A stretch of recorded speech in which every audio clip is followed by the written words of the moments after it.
Hi there, it's Mark, and this is Article Club. We're a community of thoughtful readers who annotate and discuss one great article every month on race, education, or culture. This month, we're focusing on The Crow Whisperer by Lauren Markham. There's still time to sign up for our discussion on May 23rd, so if you're interested, that's over at highlighter.cc/discussion. This week, Article Clubber Jennifer has once again generously recorded an audio version of the article, so please sit back, relax, and take a listen.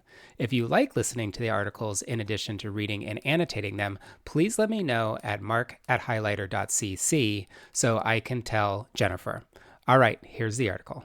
When the Crow Whisperer appeared at the side gate to Adam Florin and Danny Fisher's house in Oakland, California, she was dressed head to toe in black, wearing a hoodie, gloves, and a mask. This was a few weeks into the coronavirus lockdown, so Adam initially took her garb to be a sign of precautionary vigilance. In fact, it was a disguise.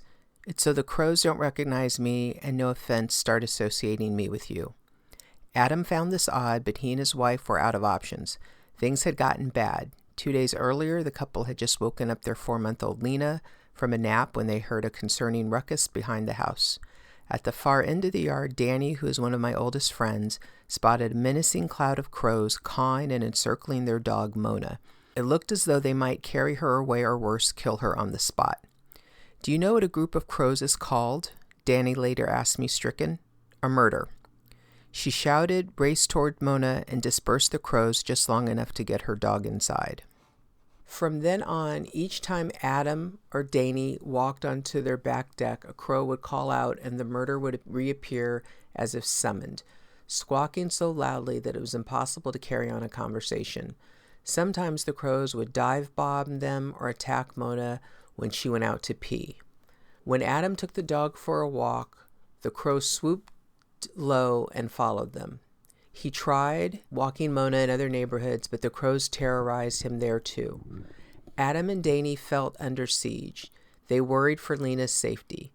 "The crows are like the mafia," Dana told me weeks into their ordeal. "They stopped going outside," she said, "unless it was absolutely necessary. And because of the pandemic, they couldn't really go anywhere." The day Danny rescued Mona from the crows, a neighbor thought he'd spotted a fledgling in Mona's mouth before the murderer had descended. Danny and Adam weren't so sure they'd ever seen Mona attack a bird before, but it nevertheless occurred to them that they might be on some kind of crow hit list. Through online research, Adam learned that crows have an uncanny ability to recognize humans, assign them moral qualities, and pass this information on to other crows, even to future generations. Desperate, Adam took to Reddit. If you're at war with the crows, post after post advised, your best option is to move. "What do you know about crows?" he posted on Facebook, namely conflict resolution. Friends and family members expressed concern and offered suggestions. "Try a skirt gun," his mother wrote. A few neighbors chimed in with their own recommendation.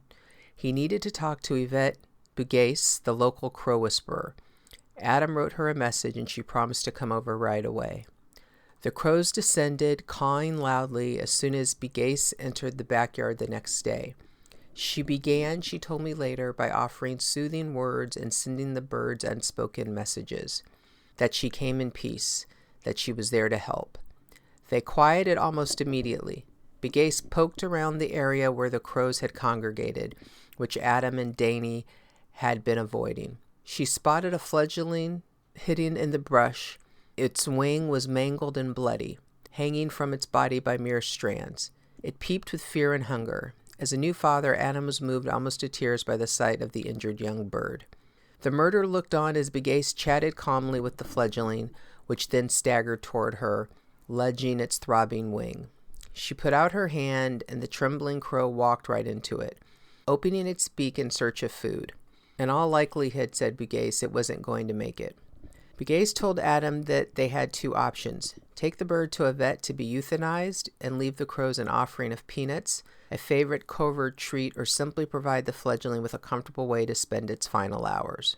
Adam opted for the latter, and Bugase asked him to fetch a box and line it with soft towels. She then gently placed the bird inside, along with a small dish of water. Bugase sent a few silent messages of apology and thanks, then slowly backed away, leaving the baby bird in its makeshift coffin. A few hours later, the bird was gone. Whether snatched up by a predator or retrieved by the parent crows, Adam and Danny weren't sure. They scattered some birdseed around the emptied box, worrying that they'd be punished for choosing to leave the fledgling exposed. But when they stepped outside, the murder kept its distance. The couple could sit on the deck and even in the shade of their trees without bother. Something had shifted. Last May, as the number of coronavirus deaths continued to rise, many of the animals that live among us in cities and towns, residing in gutters and trees and parks and crawl spaces, had their worlds turned upside down. City centers were empty. Dumpsters were no longer filled with scraps of food. Fewer cars were on the road. Neighborhood parks were thick with people who would otherwise have been working or at school. If it weren't for the coronavirus, Mona would never have been outside that morning chasing fledglings, because Adam and Danny would have been where they usually were in the middle of the day, at work. Around the same time, news began circulating in Oakland about a turkey named Gerald. He had taken up residence at the Markham Rose Garden along with his mate and chicks, and was behaving aggressively towards humans. He clawed and chased and left bruises. He stole food. He threatened children and ruined picnics. He jumped onto one woman's back as she was trying to flee. City workers relocated Gerald to the nearby hills where I like to go running, but he soon returned. The Parks Department secured a permit for his execution. Elsewhere in Oakland, a solitary peacock roamed the streets screaming. SF Gate ran an article quoting a resident named Jesse T. "It's so loud inside my house it literally feels like he is inside my house." In San Francisco, the quiet streets were overrun with coyotes. At Martha's Vineyards, turkeys colonized the rooftops of empty houses, causing traffic jams of gawking rubberneckers.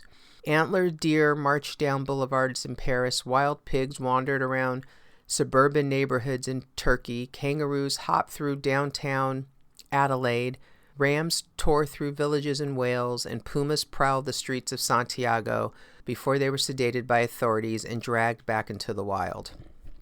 A friend reported that her husband's office in New York had been taken over by rattlesnakes. At my own house, about a month into California's shelter-in-place order, my husband spotted a hummingbird nest in the lower branches of the birch tree in our small backyard. The nest was well hidden, almost entirely concealed by drooping branches and abundant leaves. Each morning we'd watch, spellbound as the hummingbird sat on its eggs, roosting, waiting. What else did we have to do? A coworker reported that she too had found a hummingbird nest in her backyard. Soon after, other friends made the same discovery. It seemed like a delightful coincidence, but who knew how long these birds had been there without our knowing? These stories of animal invasion, even the more menacing ones, were a balm, a necessary distraction from the horrors of the news. And yet something more profound seemed to be at stake. What if dive-bombing crows were not just a reflection of the pandemic's disruption, but a glimpse of a world where the boundaries between humans and the rest of the animal kingdom had blurred? As I began to imagine a post-pandemic world, one with a more equitable education system, healthcare for all, accessible public spaces, a less exploitive economy, I wondered whether there was also an opportunity to rethink the relationship between humans and the natural environment. After Adam and Danny told me about the crow whisperer, I considered whether she might be uniquely able to help me imagine what this new relationship could look like. At the very least, it would give me something to think about besides the plague. One morning in July, I texted Begace to tell her I was interested in learning more about human-animal conflict mediation. She wrote back that same day saying she would be happy to talk. "Right up my alley," she said. I had imagined Begace as some kind of ethereal New Age mystic, but she turned out to be a rowdy 40-something raconteur with a gravelly voice who loves to cuss. In addition to being a pet trainer and craniosacral therapist working with animals and their owners, she's a painter. Her subjects include pets and monsters as well as crows. Begace told me she had been transfixed by animals since childhood, often finding them better companions than people. In her 20s, she went on a hiking trip in Utah with her boyfriend. Ravens followed them everywhere as if seeking her attention, and she began talking to them. Begace and the birds seemed to have a common understanding. The boyfriend found this so disturbing that he broke up with her. Years later, her husband came across a stranded fledgling crow in the middle of a dog park. She was sure it would be mauled to death and told him to bring it home. She named the bird Carl and nursed him back to health, fed him, chatted with him, and eventually helped him learn to fly. He lived with her and her husband for over a year, eating lavish scrambled egg breakfasts and sleeping in the aviary they built outside. Eventually, some wild crows took notice and began circling the yard in the mornings. Carl became curious, training his eyes skyward. One day, Carl took off. He returned 4 days later, careening into Bugasi's chest. He had a gash in his head and had lost some feathers. That bird had gone off and had so much fun and gotten into some real exciting trouble, she said. It was as though he had taken a rumspringa. He was basically like, take me back, I'm not ready. Carl stayed with them for another 6 months before the murder returned and Carl left for good. After that, Bugase was even more popular with the neighborhood crows. Carl seemed to have communicated that she was an ally. Bugase's way of calling herself a psychic or a medium. I'm just an old punk rocker, she says, who happens to be able to communicate with animals. She carries a fair dose of skepticism about her power. Perhaps it's just common sense, she wonders, or deep intuition. Sometimes she freaks herself out. She has tried psychically beaming treatments to horses from many states away, only to hear from their owners that the animals were acting very strangely at the exact moment that Bugase's treatment was underway. Once, while waiting for her husband to pick her up from Costco, she tried communicating with her dog Cecil just for fun. The dog park was good, she heard the dog tell her. We saw Debbie, but I didn't like her cookie. That sounded unusual to Bugase. Her dog loved treats. But sure enough, her husband pulled up and told her that they'd run into their friend Debbie. When she gave Cecil a cookie, Cecil spat it out. It's trippy, Bugase told me. I can't explain it. I just sometimes know exactly what the fuck my dog is thinking. I wanted to see how Bugase worked in person. After months and months indoors, steeped in Zoom meetings and books, I was craving first-hand magical experience. Come on over anytime, she told me when I asked. I'll pour you a shot. A week or so later, Bugase texted me saying one of her regulars, Pamela Fong, was willing to let me observe a session with her bull terrier, Ernie. Fogg lives up a winding road in El Sereno in a handsome house overlooking the vast parched hills of Wildcat Canyon. You'll see my car parked out front, Bugase texted. It was a Mini Cooper with a vanity plate that read, 2 Dingoes, after the breed of her dogs. Bugase, dressed entirely in black, greeted me in the driveway and took me inside to meet Ernie and Fong. I could see immediately that the house belonged to Ernie. Baskets of toys were scattered around the living room and bedroom. New ones arrived every month via the subscription service BarkBox. Portraits of bull terriers hung on the wall, including a custom work that Bugase had painted a few years earlier. We walked outside to Fong's wide sunny deck so that we could remove our mask. Bugase took a seat on the lawn chair and Ernie hopped up beside her.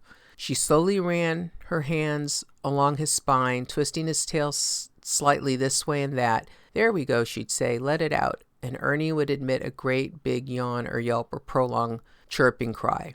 Then he'd leap up and spin in place and circle the deck before coming back for more. It did seem as though he was speaking to her and that she in turn was deciphering messages lodged deep inside his body. The yawns and cries, Bugase explained, were emotional releases, similar to what humans might emit during a particular intense massage or chiropractic alignment. Yet Bugase was barely touching him. Eventually, as she was working on him, he fell into a deep, unmovable sleep. After one more adjustment, he awoke and with a small bark, signaled to Bugase that he was done. Isn't it amazing? Fong asked me as we watched Bugase. Ernie was a stiff dog who often hobbled on his walks, thinking it could do no harm. Fong had conscripted Bugase for help. I didn't believe in any of this crap, she said, but then you just see it, and you know. She has a gift. After the treatments, Fong said, Ernie runs like a puppy again. This was no illusion. Bugase was doing something, even if it wasn't flashy or grand. It felt like a quiet little miracle. When I asked her to decode what was happening as she drew her hands along Ernie's spine, Bugase struggled to explain it, as if interpreting another language. She was following the currents of his energy, she said, attempting to unravel metaphysical knots and twists. She understood the limitations of her explanation, but that was the best she could do. It was just something she felt. For most people who purport to communicate with animals, the ability is considered a lost art, something that was widely practiced before the advent of modernity, before mechanization and urbanization. This was in part a matter of necessity. Reading animals helped humans evade predators, find prey, and monitor the needs of livestock. As the balance between humans and the non-human world has shifted, the thinking goes, we have become less attuned to natural signals, which isn't easy to say that one can't recover and master these skills today. If you're quiet, you'll hear them, Begay's told me. I think every single person has the ability to communicate with animals, Margie Lee Pearson, an animal healer based in Mill Valley, explained. But for many people, their minds are so busy they never stop. They're always on their computer or their phone, Laura Stitchfield, something of a celebrity among animal mediums, told me. If they would just get quiet and centered and just sit with the animal, they would pick up exactly what the animal feels and what the animal is saying. Stitchfield, who calls herself the pet psychic, appears frequently on the TV show Animal Zone, in which she travels across California to help resolve conflicts between pets and their humans, stunning owners with her ability to read their animals' minds. Empathetic people doing this all the time, she said. They just don't realize it. Magical thinking had a particular appeal in the early months of the pandemic, but so did the clarity of science. I wrote to Franz de Waal, a leading primatologist, asking whether he'd be willing to discuss the potential scientific underpinnings of the kind of communication I'd witnessed between Begay's and Ernie. I received a quick response, but I am sorry I don't believe in telepathy. It was all he wrote. I persisted, however, and he kindly agreed to talk to me about what, from his perspective, I had seen.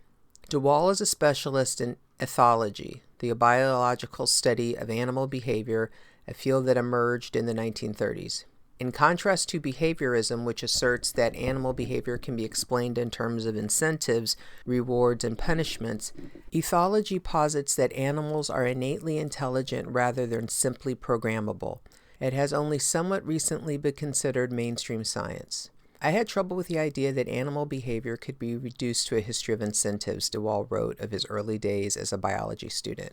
It presented animals as passive, whereas I view them as seeking, wanting, and striving. I recounted Adam and Danny's story and asked de Waal whether he could explain what had happened. In response, he told me about the widely discredited biologist Rupert Sheldrake, who coined the term morphic resonance for a theoretical exchange of feelings and knowledge between animals through time and space. According to this idea, rats would pass the test more easily if nearby rats had already passed the same test. Dogs would know when their humans would walk back in through the door, no matter the schedule they kept, and pigeons would be connected to their home via something rather like an invisible elastic band. De Waal explained that another scientist had tested Sheldrake's theory by building a roost for pigeons on a truck bed.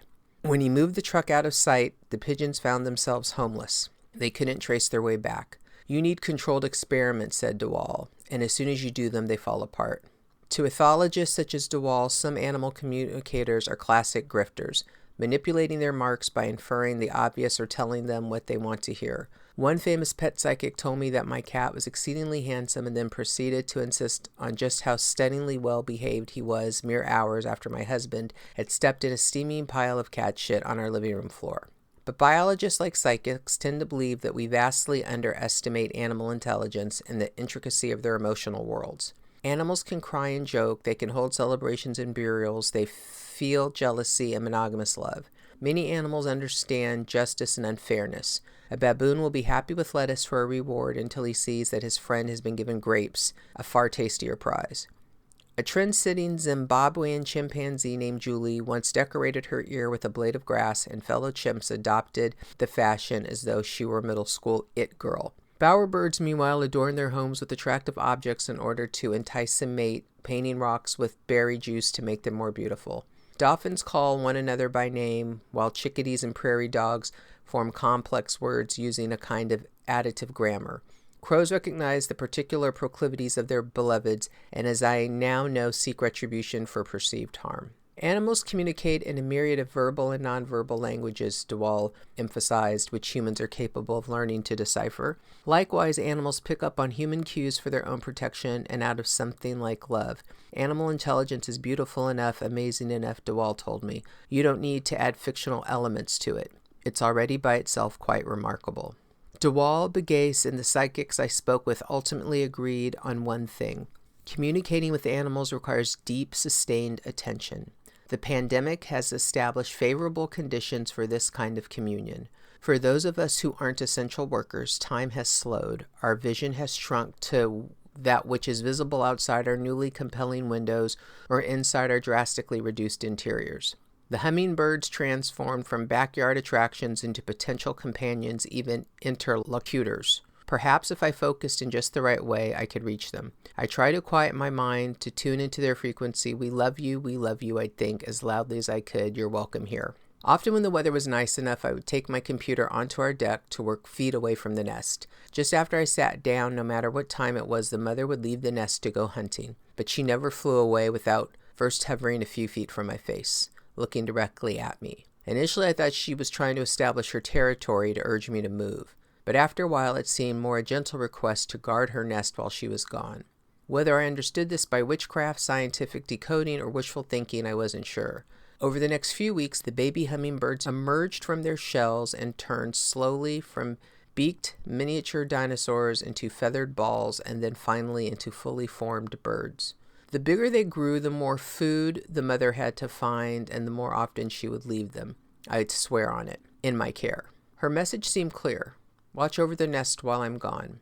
Eager to know what Begay's would make of my progress with the hummingbirds and admittedly interested in whether she could help my cat, Bodie, who had been waking up several times a night, biting at his stomach and attacking us if we pet him in the wrong places, I invited her over one August evening. She showed up again dressed in black, sporting a black mask, wide-rimmed black glasses, and a black beanie pulled over her two braids. It's a bit harder with cats, she explained, settling into a chair in my backyard, because they're made entirely out of cat.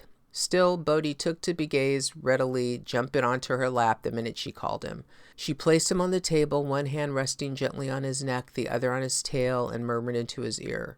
She ran her hands up and down his spine, feeling for, as she puts it, hot areas, which could mean inflammation or pain. His hips, she said, seemed out of balance. This was one of the sensitive spots that my husband and I avoided touching. He could have an old injury, she said, or it could be a site where he held some emotional pain. Animals store pain in memories just like we do, she said. She placed her hands across his hips and neck, slowly bending and stretching his spine. As Begay's worked, Bodie was alert but still. She occasionally gave nod or a there we go, to which Bodie would meow and slip from her grip and give a shake. But he never bit her as he did us, and after a few minutes of rest, Begay's was able to coax him back onto the table for more. Was it magic? Was it illusion? Did it matter? And could I ever know? Eventually, having had enough, Bodie hopped the fence. He's done, Begay said. I told her that one day when I was outside working, Bodie had curled up in an empty flower pot a few feet from the hummingbird nest. The mother left her post, secured my attention, and buzzed only a few feet above the sleeping cat, spinning a few swift circles.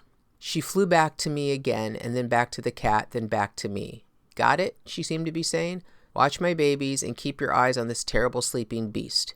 I asked Begay's whether she thought this made sense or whether I'd been imagining it. Oh yeah, she said, but I'm kind of surprised you didn't move your cat inside. That's clearly what she was asking you to do. I felt a little ashamed. A few weeks later, I went to visit Adam and Danny, and they were in great spirits. In the backyard, Lena bounced in her chair. Aside from the occasional caw, the birds left us alone, provided we didn't venture to the spot where the fledgling had been found. Meanwhile, the local peacock seemed to have calmed down. Perhaps he had grown accustomed to the revised ways of his human neighbors. Gerald the turkey had managed to avoid his would-be executioners before they could capture him. He had vanished into thin air, as though he had received some kind of tip-off. It seemed that animals were better at noticing than people were. Perhaps nothing much had changed after all. In my own backyard, the baby hummingbirds practiced flying by gripping the bottom of the ever-deteriorating nest while flapping their newly formed wings. The one we called Big Brother took off first, taking its wings for a spin and occasionally perching on a higher branch while another chick practiced in apparent encouragement. We watched all of this, congratulating them and cheering them, until one day the nest was empty and they didn't come back. I was bereft. For months the birds had been my focus, my main source of optimism. I planted snapdragons in an attempt to lure them home and kept a small fountain running in case they needed water. I bought more flowers and then some more. Please come, I would silently beg of them as I opened the door every morning. It was stupid, but my world had become so small and they had offered company I missed, along with a dash of magic, as if a curtain had been pulled back to reveal a secret world. A few weeks after the hummingbirds disappeared, I saw one take a sip from the fountain. It buzzed away as soon as I ran into the backyard. Later I spotted another drinking from the tangled vine along our fence, and then from the new little flower pot I arranged in hopes of drawing them back. Hello, hello, I'd shout inside my mind every time they showed up, hoping they could hear me, thinking that perhaps they might. Come back any time. They returned again and again. It was probably the flowers, the fresh water, but on the other hand, I'd offered those things because I knew they wanted them. It was nice to think that if I called out to these interspecies friends in some ineffable language, they might hear me. But guys understood how I felt. She told me about an outdoor punk festival that took place in her neighborhood roughly 6 weeks after Carl had left for good. She watched a few sets, then got hungry and decided to bike home for a snack. But when she approached the spot where she locked her bike, it was surrounded with people staring in wonder. There on her bike seat was Carl. He flew straight to Begay's and perched on her shoulder. She began to weep, and some onlookers started filming. She dug an energy bar out of her pocket and offered it to him. "Isn't he handsome?" she said to the crowd. "Is that your pet?" someone asked. "No," she said, "he's not my pet, he's just my friend." They spent the rest of the afternoon and evening together. During the final set, he perched on her shoulder as she danced under the open sky, jostled by the crowd. As she biked home that night, he alternated between soaring a few feet above her and catching a ride on her helmet, whirring across the concrete together. They hung out in the backyard, and it was time for sleep, set off for their respective homes, and said goodbye. In November, I got a text from Danny. "Holy shit," it read. Attached was a photo taken outside her back door, where someone or something had placed a single unshelled peanut. She was sure it was the birds. A peace offering. A request for more treats? A threat? Danny dispatched Adam to the store for peanuts. When he returned, they put out a small pile of nuts on the deck for their corvid friends, as if to say thank you, or we're sorry, or at the very least, we know you're there and we'll tread lightly. They may not know how to talk to the birds exactly, but they have a sense of how to keep the peace. The birds so far seem satisfied. Message received.